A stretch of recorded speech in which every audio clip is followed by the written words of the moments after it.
What's poppin', mi gente? Guess who's back? Back with another video. Now, I want to apologize that updates have been bi-weekly for the last month or so, but I am in the process of moving. Things are probably going to stay like this for the next 2 to 3 weeks or so until I get the new place and get settled in. Finding a new place in a renter's market that doesn't cost you an arm, a leg, a kidney, your firstborn, and one of your testicles is ridiculous. It just ain't fun, people. I'm in the US for those of you who don't know, and in my particular state it's gotten ridiculous, so I'm spending a lot of time doing that, but I wanted to apologize, and I felt that all of my Patreon supporters, as well as my fans out there, definitely deserved a bit of an explanation.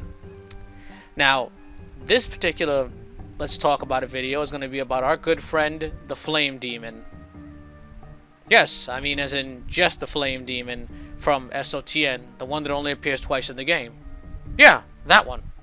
Why?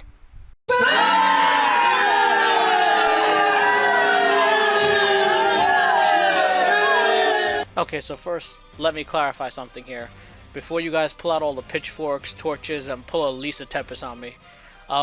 The reason I'm talking about this particular enemy and making an entire video about an enemy that seems so absolutely obscure is because this enemy actually perfectly displays how minimalistic Symphony of the Night is without it appearing minimalistic.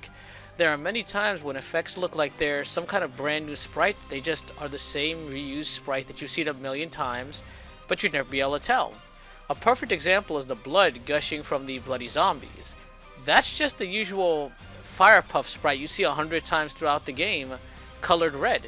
It's the exact same sprite with some scaling on it, but you would never know that unless you went in, hacked the game, and edited it some. So, I just wanted to show this off because I'm going to go ahead and explain in detail what's going on with his effects, as well as briefly describing the new attacks I planned for him, because as he currently stands, he's a pretty lame enemy with just one attack, very slow, and, well, no threat whatsoever. Unless you have the IQ of Sandpaper and a Cinder Block combined, I mean, but if that's the case, you should put down a damn controller and go hold up a building somewhere. So for those of you who don't know, here's the attack I'm talking about. I'm going to play it first here a couple of times at normal speed, and it's a pretty spectacular attack. I mean, it has a very dramatic and powerful effect to it. However, let's see how it looks in slow motion.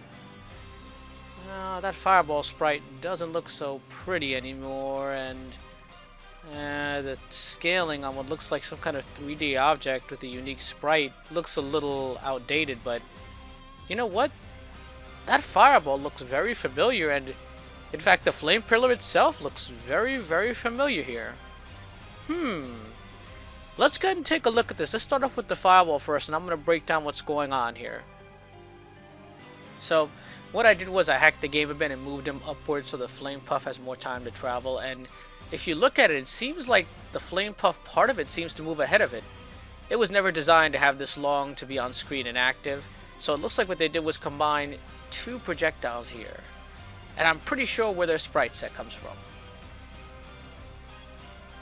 Alright, so what I did was took a couple of quick screenshots so that you guys see I'm not selling crazy here. And you can see 3 of them here.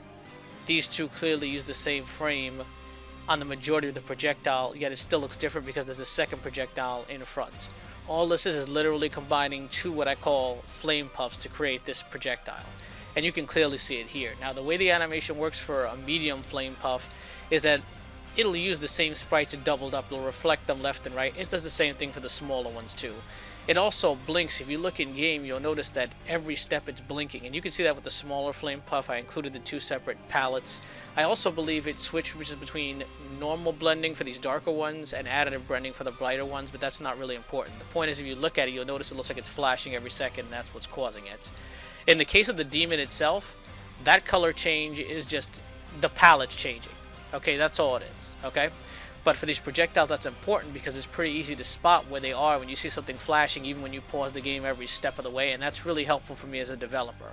Now, what they did was here is they took these 4 sprites, this one, this one, this one, and this one, and again, these 2 are the same, just reflected, these 2 are the same, just reflected horizontally. You know, they took these 2, and all it does is alternate through these 4 sprites, cycling over and over and over. Okay, and you can see it right here. You can clearly see this is reflected here for the outside part, and if I had a 4th one for this one, you'd be able to see that too. There is some scaling applied, and it seems to scale up horizontally a little bit while it's angled a little bit on the Z-axis. The other part, the bright orange part, remember that secondary part that was dragging ahead of it, is this small flame puff. And you can clearly see that if I move this out of the way here, you can see it right here. There it is. And over here, it's harder to see, but I believe that's this one right here. And what I did was, it's actually a bit hard to picture this, so I visually hacked the game a little more until I was actually able to show you it in the game itself without any scaling, angling, or anything on it. And voila! Behold the magic. I stand corrected. While the bigger puff is scaled down some and then scaled vertically, the smaller puff looks like it's not just scaled vertically ever so slightly, but scales down horizontally more and more. Pay no mind to the dust you were seeing there. That's part of the pillar, which I'm going to discuss right now. Okay, so first things first here. Take a good look at this flame pillar. Let's move Jackass out of the way, which I've just done. And now you can clearly see when the pillar goes off, there's a dust cloud burst there, along with a white gradient kind of ring that extends outward. And underneath you can see the pillar forming, and over it you can see there's little flame puffs all over the place. Now, the hard part here is really looking at this pillar and figuring out what was going on with it, because it's a very retro effect. But with a little hacking here, I was able to quickly disseminate. You can see here is again a medium flame puff in the background. It looks really, really big, right? But let's keep watching and see what happens. Notice it's cut in half, and you can see there's clearly two of them now. And it looks like what they did was they took the flame puff and they simply put two of them up, each on their own triangular primitive. And what it does is it starts off the flame puff animation from near the beginning of it, but then when it cycles, it's just cycling through 4 different sprites, while the primitives that the flame puffs are on are rotating towards the background or towards the screen. I'm not 100% sure yet. I'll have to play with that in Unity some. So, why did I just sit here and bother to give you this long explanation about only one of the many effects in the game? Well, one of the things I said long ago was I actually wanted to reproduce a lot of the original effects in the game. There are some that I may end up taking out just because they look so horrible and outdated, but stuff like this, as retro as it looks, I'd really rather leave it in. Just because I think it gives it kind of this feeling that when you look at the game and see all the effects are different and changed, I mean, there's nothing wrong with adding new ones, but when you take all the original effects and all the creativity the original team put their heart and soul into and just rip it out in favor of going, hey, let's make this look prettier, you're really ripping out the soul of the game, in my opinion. I mean, a lot of what made Symphony of the Night so interesting to me was how beautiful it was, and it's amazing how simplistic these effects are. Clearly, this was an enemy that was created more than likely near the end of the development of the game. And I say that because it's obvious the enemy has only one attack, there wasn't much effort put into giving it other attacks or really making it a threat, and it seems very rushed. Even the projectile itself, which at first looks like it's some kind of new sprites and then it erupts into a flame pillar with some kind of new sprite attached to the effect, is just the same flame puffs we've seen 100,000 times before. There's literally nothing new with this effect, and that leads me to believe that either A, this thing was created near the very end of the development cycle, or B, they just forgot to go back to it and it was created at some earlier point. More than likely it's A, they were probably running out of money at this point, and Konami was probably bearing down the developers' shoulders, Igarashi and the rest of the people working on it, and going, you know what, we need this done now, we need the money, no, we're not giving you any more funds, get it done. That's probably a big part of the reason why you also have the reverse castle as well. So, why did I bother making this video in the first place? Well, the truth of the matter is, I've been needing to record stuff like this for various effects. I've figured out most of the effects in the game, but I figured as I'm doing the ones that are left, why not create a couple of videos here? It'll also give me a little bit of time to discuss this particular enemy who is, as I said earlier in the video, completely impotent. He just poses no threat as is. So, I came up with a couple of things to give him some new attacks. It's going to require some new sprites and new animations, but hey, that's why this Patreon page exists in the first place. So that people can go ahead in, contribute funds to the project, and it just helps me get the funding I need to create these sprites. And so far, as you guys have seen, and for any of you who are Patreon subscribers, you've seen a number of sprite sheets and animations and new attacks pop up for various enemies throughout the game, so you know I'm putting these funds to good use. Oh yes, and how could I almost forget this amazing effect when he dies?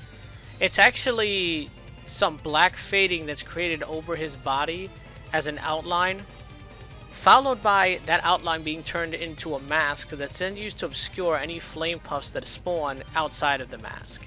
And you can see it clearly here during the animation. In fact, at one point, right before it switches over to this mask, you can actually see a quick glitch on screen if you look carefully, where the tiles appear on screen. This was obviously a hardware limitation of the PlayStation at the time. Now, the interesting thing is, after this occurs and you see the flame puffs, you notice they get darker and darker. This is because they create another overlay shaped like his body that appears to use subtractive blending that gives them that kind of darkish green, bluish look as they get darker and darker, and then a shader is applied to burn him up from the bottom to the top.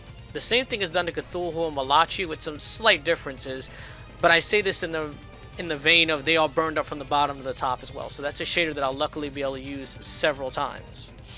But I think it's a unique combination, and as you can tell from the description here, very involved as well. So again, more proof that the people that were working over at Konami at the time were very, very creative and just knew how to get really fancy and do all kinds of visual tricks that if I was to even post up something on a forum asking for a creative death effect on an enemy, I doubt even on a forum in a day and age where hundreds of thousands of people could see it, that stuff this creative would be seen more than once in a blue moon.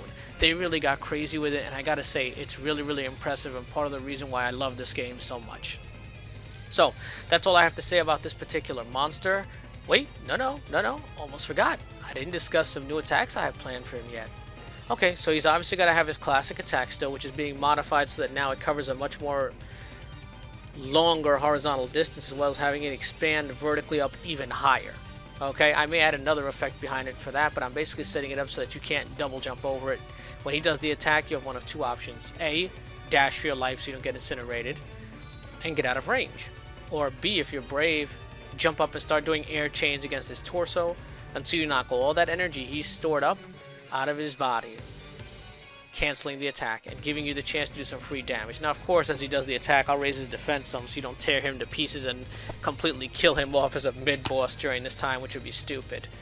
But I'm, of course, also giving him a physical attack, so if you stay close afterwards, he might automatically counter you with a two-claw swipe, including a double-handed one that'll send you flying. And now you've got to close the gap again, where you'll be at his mercy as he sits here, creating flame pillars all over the room, including the ability to stomp the floor really quickly and create a wide one under you that's, you've just got to be in motion or dashing as soon as you see it started or you're going to get nailed, or just creating them all over the room where fireballs will then rain down afterwards and explode around you. And of course, I'll give him something pretty visually impressive, like having him open his mouth wide and shoot a huge beam of pure fire horizontally across the screen that you have to duck. So that now you have to not only use dashing away and jumping and attacking, but you've got to be able to duck, possibly turn to mist. And it basically makes him much more lethal so that you can't be ducking and avoid everything. You can't be jumping around and avoid everything. You can't just be close slashing away and be safe. And you can't hide across the room throwing sub-weapons. Making him as an enemy that's going to appear near the end of the game very dangerous and a lot more challenging. Again, going to be a mid-boss, not an actual boss. But this is what I wanted to do, is create enemies that take a lot more skill and technique to destroy while giving you a lot more of a trade-off for risk versus reward. The risk versus reward scenario in this case being when he's about to shoot those flame waves for his original attack in the game, well, do you want to stand there wailing on him and getting that damage, or do you want to run for your life? And obviously the better players can use this to get in close, get through stages quicker, get better scores, etc, etc. So, that's all I have to say about this particular enemy. For those of you who want to meet other like-minded Castlevania fans, join the forums or the Facebook group. The link will be down below in the description of the video.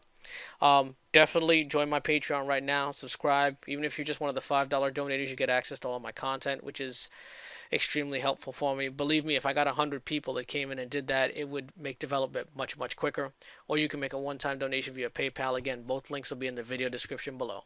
So now, for all those people who are probably booing, looking at the video description and thinking, oh God, what a waste of a video, hopefully I've turned all of you naysayers into true believers, and everybody's much happier with me now and satisfied with what I've put out there. You stink! Then again, there's always that one fan out there who has to bitch, whine, piss, and moan harder than a woman bent over doggy style getting reamed by a black dude with a 12-inch cock who just accidentally stuck it into the wrong hole while jackhammering at 100 miles an hour. You can't please everybody. What can I say?